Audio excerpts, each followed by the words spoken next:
Students, पाठीमागच्या लेक्चरमध्ये पाठीमागच्या व्हिडिओजमध्ये आपण बघितलं होतं polar and non polar materials external electric फील्डमध्ये ठेवल्यानंतर त्याचा वर्किंग कसं होतं, how the molecules are arranged we observed in the last video. But today we are going to see about these polar and non-polar materials are nothing but the types of the dielectric materials.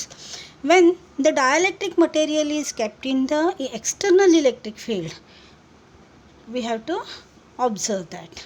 Okay, here in this figure, first figure, it is shown that it is a polar dielectric material. We observed that when this dielectric material is kept in the external electric field, when this dielectric material is kept in the external electric field, that is two positive and negative bars are shown, that is external electric produce the external electric field, uniform external electric field, then the first stage, the molecules in the dielectric material are just aligned means you know very well, comes in the particular sequence, okay, or get in aligned position. That's at that condition the electric field is E. Electric field is E. Okay, it is shown here. And in second case, when the dielectric material, aligned dielectric material is kept in the external electric field, we can observe that there is a formation of apparent charged sheets. There is a formation of apparent charge sheet, means positive आणि negative charges separate होऊन एका साईडला arrange होतात, एक sheet form होतं तिथं, negative sheet आणि positive sheet, and there is the electric intensity is E0. Okay, the third case we are going to show that the net, when these all the positive and negative charges are ionized and get separated, then the net electric field inside the dielectric material is E. That net electric field inside the dielectric material is E dash is equal to E minus E0 is shown here. This is the working of dielectric material when placed in the external electric field. Okay, the electric field inside the dielectric material is always less than the applied dielectric field, because E dash is equal to E minus E0. Okay, so and after that the MCQs I given that is the greater the applied field is greater the polarization. आपण बघितलेलं आहे, polarization Q is directly proportional to applied potential V. The inside the dipole moment, inside the second बघा, the induced dipole moment disappears when the field is removed. थोडंसं spelling mistake झालेलं आहे, disappears म्हणजे जेव्हा field आपण remove करतो तर त्यावेळेस काय होतं, इंड्यूस डायपोल मोमेंट नाही असा होतो. Okay, next dielectric strength. आता प्रत्येक डायलेक्ट्रिक मटेरियलचं dielectric strength, induce dielectric strength वेगवेगळा असणार आहे. So it depends upon the of course the polarization depends upon the applied potential, but the material to material the strength is different. How much potential we have to apply to get the to becomes the dielectric material in the form of conductor. So means जेव्हा आपण dielectric मटेरियलला external electric field देतो, polarization form होतो, ionization takes place up to certain limit. After the certain limit, the large potential if you applied, one stage will come that the dielectric material act as a conductor, means the charges starts to flow. That means there is a breakdown of the dielectric. That field is called dielectric strength. So dielectric strength is nothing but the electric field where the breakdown of dielectric takes place. Where the breakdown of dielectric takes place. तर मी answer दिलेला आहे. when we are apply the large amount of the electric field to the dielectric, we can ionize the atoms and create a condition for electric charge to flow. Ionization तर atoms ionise होतात, परंतु एक condition येतं की त्यावेळेस तर current flow व्हायला सुरू होतं, म्हणजेच काय डायलेक्ट्रिक ब्रेक होतं. That field is called dielectric strength. Okay. So त्याच्यानंतर हा जे पोलरायझेशन प्रॉपर्टी हा डायलेक्ट्रिक मटेरियलमध्ये आहे, आयोनायझेशन टेक्स प्लेस होतो, त्याला आपण म्हणतो the same. Due to that we can form the one of the component which can store the electric energy. that हे चार्जेस स्टोअर करणारा एक कंपोनेंट आपण फॉर्म करू शकतो. That is produce we can form the one of the component that which can stores the dielectric energy, or that we can say that which can store the charges is called the capacitance. So what is the capacitor or condenser. म्हणजे काय, ह्याची जी property आहे dielectric मटेरियलला external फील्डमध्ये ठेवल्यानंतर ionisation होऊन positive आणि negative charges separate होतात आणि त्याच्या सरफेसवर स्टोअर होतात. त्या प्रॉपर्टीचा उपयोग करून आपण एक कंपोनेंट फॉर्म केलेला आहे. That component is called the capacitor or condenser. So what is the capacitor or condenser. Me question दिलेला आहे बघा. Capacitor is a dielectric component or electric arrangement which store the large amount of charges at low potential. थोडंसं potential आपण त्याला apply केलं तरी positive आणि negative charges त्याच्यावर प्रोड्यूस होतात, वेगवेगळे सेपरेट होतात. ओके. एक्सप्लेन. नेक्स्ट आहे the concept of the capacitor. Capacitance of the capacitor. Capacitance म्हणजे काय. कॅपॅसिटर म्हणजे हा कंपोनेंट झाला. कॅपॅसिटन्स म्हणजे it is the ability to store the charges, or we can say that capacitance is nothing but the ratio of charge per volume. charge per volume, how much charges are stored, charge per volt means we can say that charge per volt. Volt is the applied potential, charge per applied potential. So capacitance, what is the capacitance I explained here. Consider the two parallel plates. काही explain करण्यासाठी आपण काय करावं लागेल, दोन parallel plates घ्यावं लागेल. एका पॅरलल प्लेट्सवर पॉझिटिव्ह चार्जेस आपण स्टोअर केलेला आहे, that produce the potential V1, and another plate or another conductor is produce the negative charges which is V2. So net potential, applied potential is V is equal to V1 minus V2.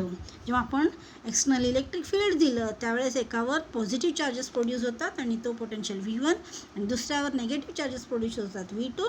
म्हणजे net potential काय असेल, V is equal to V1 minus V2 between them. Okay.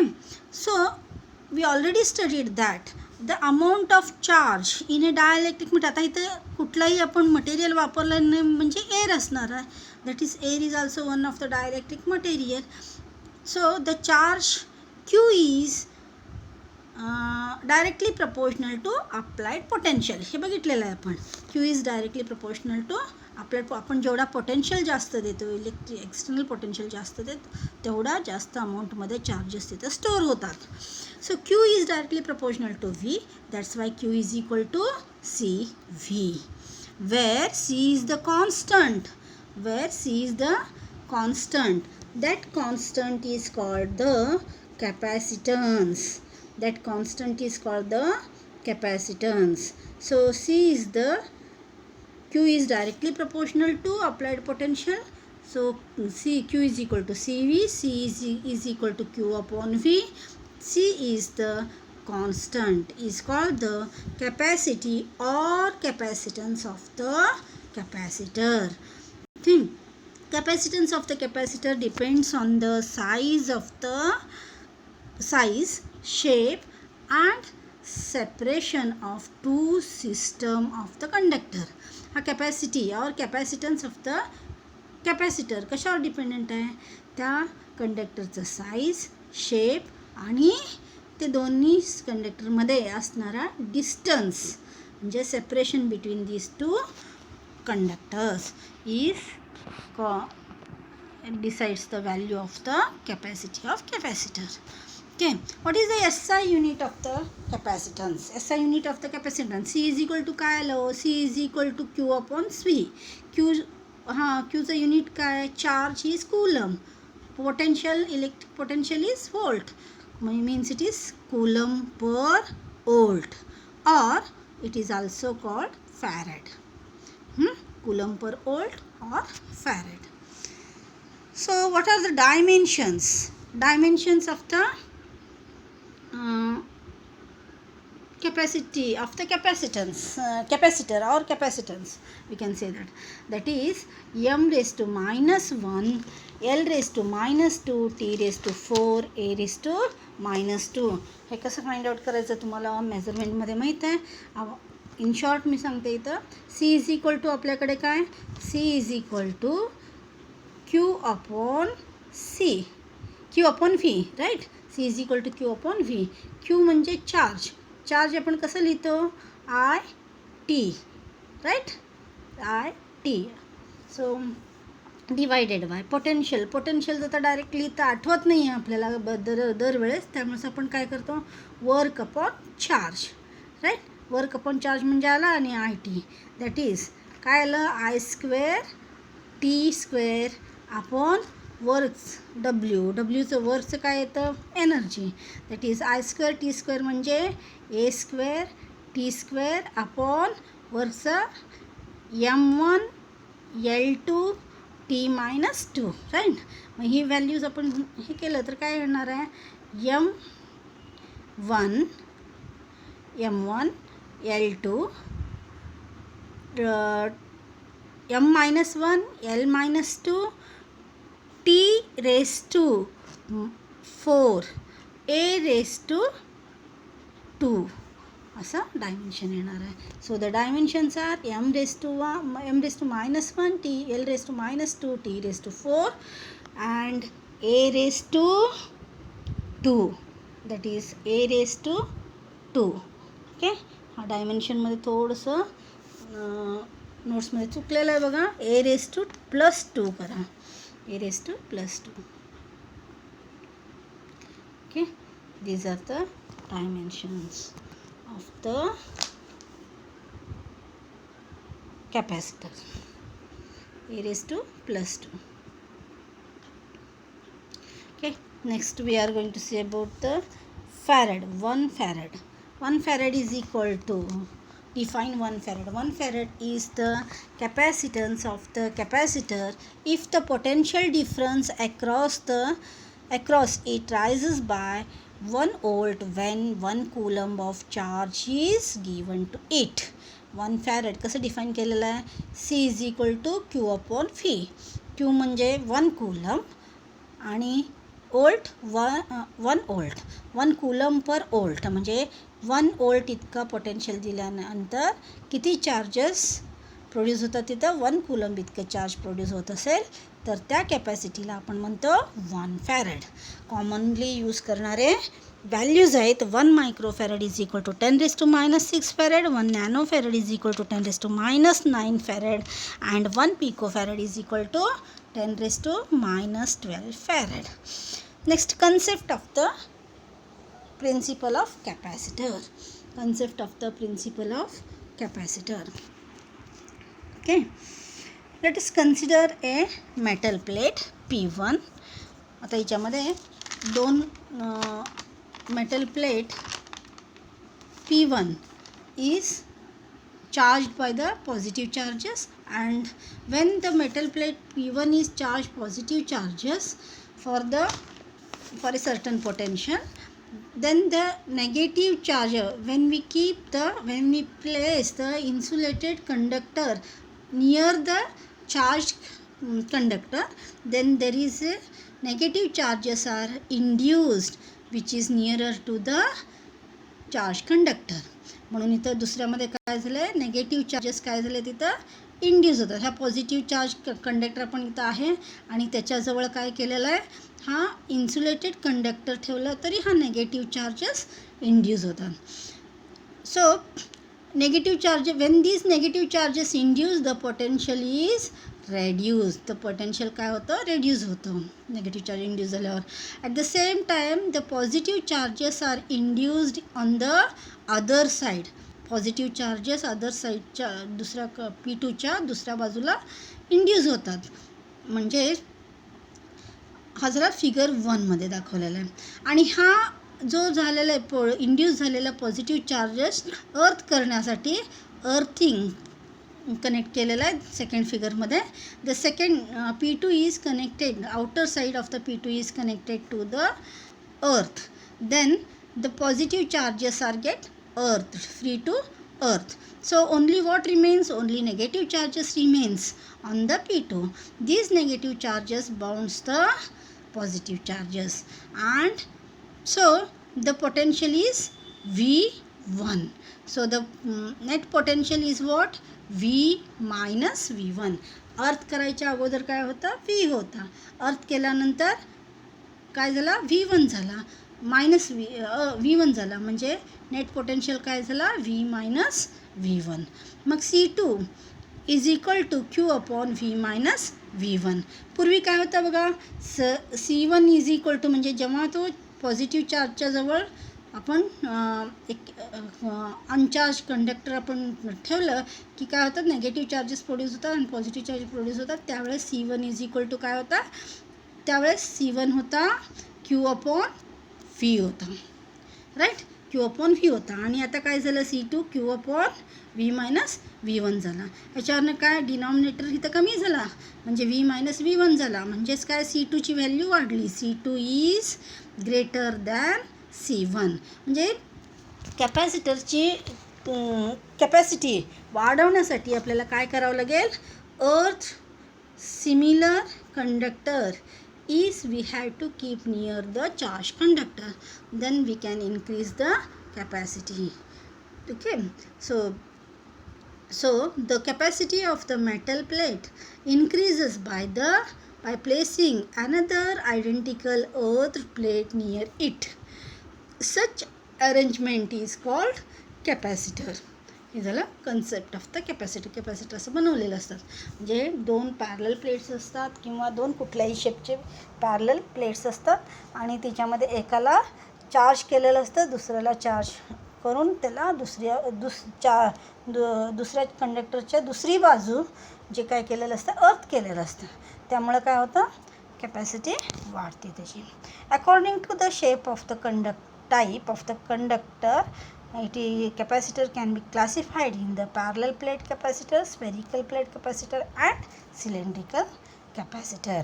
म्हणजे त्या प्लेटची, म्हणजे conductor आपण वापरलेला आहे त्या कंडक्टरचा शेप आणि साईजवरून शेपवरून आपण 3 प्रकारचे इथं सांगितलेलं आहे. एक आहे पॅरलल प्लेट कॅपॅसिटर, म्हणजे 2 सिंपल रॉड असतात किंवा सिंपल प्लेन प्लेट्स असतात. आणि स्फेरिकल कॅपॅसिटर म्हणजे स्फेरिकल शेपचे 2 प्लेट्स असतात. आणि सिलेंड्रिकल कॅपॅसिटर म्हणजे कंडक्टर हे सिलेंड्रिकल शेपमध्ये असतात. ओके, त्याच्यानंतर आपण बघणार आहे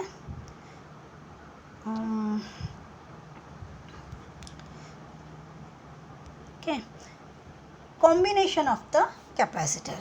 आता हे कॅपॅसिटरची व्हॅल्यू कमी जास्त करायचं असेल किंवा आपल्याकडं असणारा पोटेन्शियल आणि आपल्याकडे असणारे कॅपॅसिटर्स कमी व्हॅल्यूचे कॅपॅसिटर्स असतील तर आपल्याला लार्ज अमाऊंटमध्ये कॅपॅसिटन्स मिळवायचं असेल किंवा आपल्याकडे पोटेन्शियल जास्त आहे आणि कॅपॅसिटी ऑफ द जे आपल्याकडे कॅपॅसिटर्स मिळाले आहेत त्याची अक्रॉस असणारा व्होल्टेज हा कमी असेल तर आपण काय करावं लागेल, वेगवेगळ्या कॉम्बिनेशनमध्ये जे अवेलेबल आहेत ते कॅपॅसिटर्स कनेक्ट करावं लागतील. मग आता किती 2 प्रकारचे कॉम्बिनेशन्स पॉसिबल आहेत. जसं आपण करंट इलेक्ट्रिसिटीमध्ये बघितलेलं आहे, इलेक्ट्रिक करंटमध्ये बघितलेलं आहे, रेझिस्टन्स सिरीज आणि पॅरलल कॉम्बिनेशनमध्ये आपण कनेक्ट करतो. जसं आपल्याला करंट वाढवायचं असेल किंवा व्होल्टेज वाढवायचं असेल त्या पद्धतीने आपण सिरीज आणि पॅरललमध्ये कसं कनेक्ट करतो तसं इथे कॅपॅसिटर देखील सिरीज आणि पॅरललमध्ये कनेक्ट करता येतं. So there are 2 types we can study here. That is capacitors in series.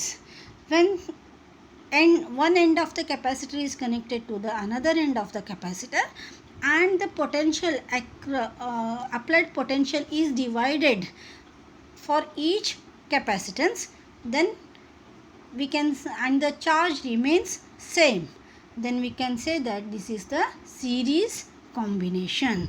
okay, म्हणजे जेव्हा एका कॅपॅसिटरचं एक प्लेट दुसऱ्या कॅपॅसिटरच्या एंडला आणि दुसऱ्या कॅपॅसिटरच्या तिसऱ्या कॅपॅसिटरच्या एंडला कनेक्ट केलेलं असेल, सिरीजमध्ये कनेक्ट केलेलं असेल आणि जे अप्लाइड पोटेन्शियल आहे व्ही हे प्रत्येक कॅपॅसिटरच्या अक्रॉस डिवाईड झालेला आहे, V1 V2 V3 म्हणून. ओके, आणि जो चार्ज फ्लो होतो म्हणजे सेम करंट फ्लो होतं सिरीजमध्ये, तुम्हाला माहीत आहे, म्हणजे चार्ज काय होतं, सेम असतं सिरीज कॉम्बिनेशनमध्ये. मग आता इथं V इज इक्वल टू, इथं सगळं सांगितलेलं आहे, C1 म्हणजे काय, C2 म्हणजे काय, C3. C1 हा पहिल्या कॅपॅसिटरची कॅपॅसिटी, C2 दुसऱ्या कॅपॅसिटरचा, C3 हा तिसऱ्या कॅपॅसिटर.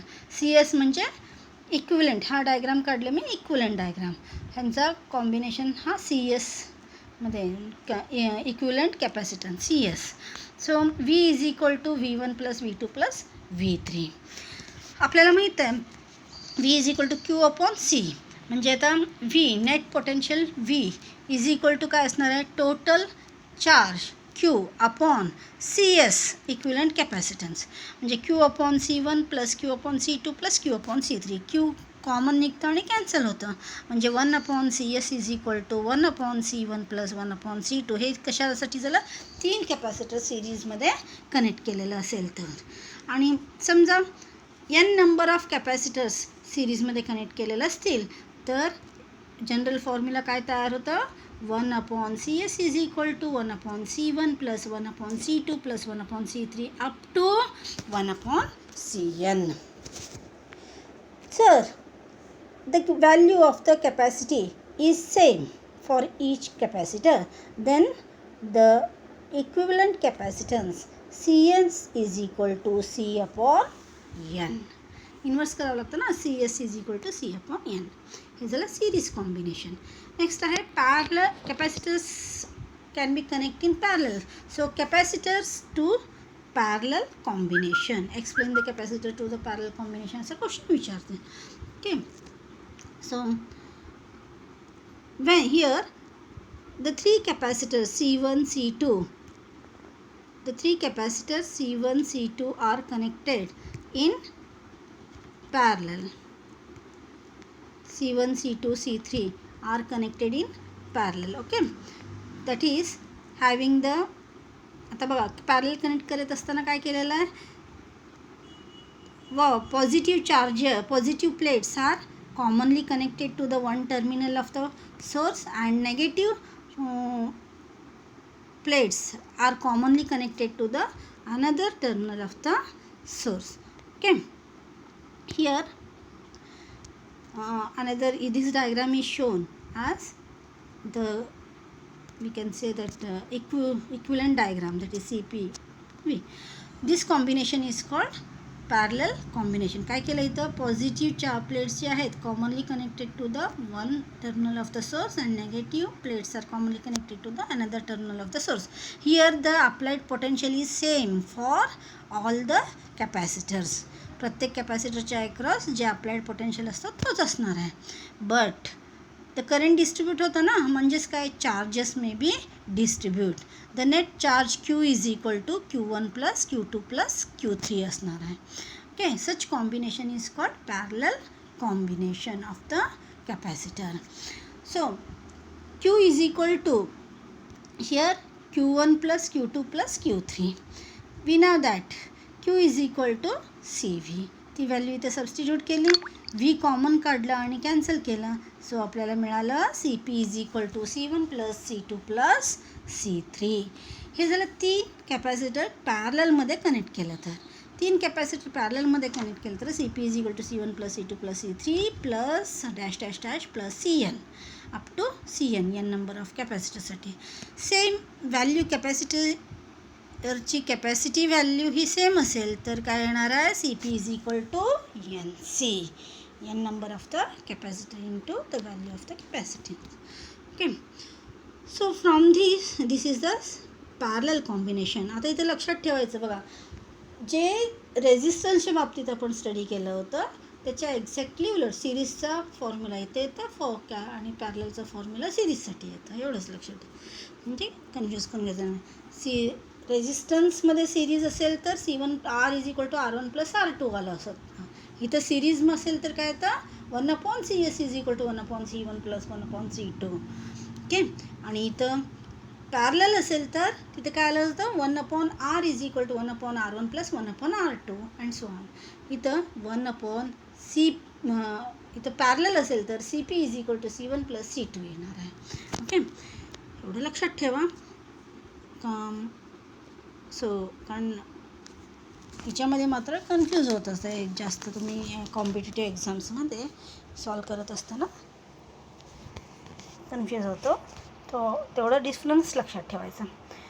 नेक्स्ट काही MCQs मी इथं दिलेलं आहे. Series combination is used when high potential is use to divide in several capacitor. म्हणजे आपल्याकडे हाय पोटेन्शियल आहे आणि तो पोटेन्शियल डिवाइड करायचा असेल तर आपल्याकडे असणारे कॅपॅसिटन्स कसं कनेक्ट करावं लागतील सिरीजमध्ये कनेक्ट करावं लागतील. Next, capacitance are connected in parallel when we require a large capacitance at a small potential. इथे थोडंसं स्पेलिंग मिस्टेक झालं बघा, रिक्वायर पाहिजे तिथं. when we require a large capacitance at a small potential, म्हणजे मोठ्या अमाऊंटमध्ये कॅपॅसिटन्स पाहिजे असेल तर कमी आपल्याजवळ असलेले जे कॅपॅसिटर आहेत ते कॅपॅसिटर कसं कनेक्ट करावं लागतील पॅरललमध्ये कनेक्ट करावं लागतील. ओके, सो इथे थोडंसं स्पेलिंग मिस्टेक आहे. रिक्वायर पाहिजे ते एक्वायर झालेलं आहे. We require a large capacitance of small potential. ते 2 मिस्टेक्स झालेले आहेत. एक आहे इथं हा स्पेलिंग मिस्टेक आहे आणि दुसरा तुम्हाला मी डायमेन्शन्स ऑफ द कॅपॅसिटर दिलं आहे का नाही, तिथं A⁻² व्हायला पाहिजेत. M⁻⁻1 L⁻⁻, C⁻⁴ A⁻+2 व्हायला पाहिजेत. हे एवढं करेक्शन्स करून घ्या. Okay, thank you. आता ह्याच्यावरचे समस हे खूप इम्पॉर्टंट आहे ह्याच्यासाठी कॉम्पिटेटिव्ह एक्झामसाठी. युजली जास्तीत जास्त इलेक्ट्रोस्टॅटिक्समध्ये series parallel combinations of the कॅपॅसिटरवर आणि capacity of the capacitance for a given area for different shape of the conductor विचारलं जातं. याच्यावरचे जे क्वेश्चन्स आहेत बुक्समधले तर आपण सॉल्व करूच आणि एक्स्ट्रा पण मी तुम्हाला काही क्वेश्चन्स देईन किंवा सॉल्व करून घेईन. Okay, thank you.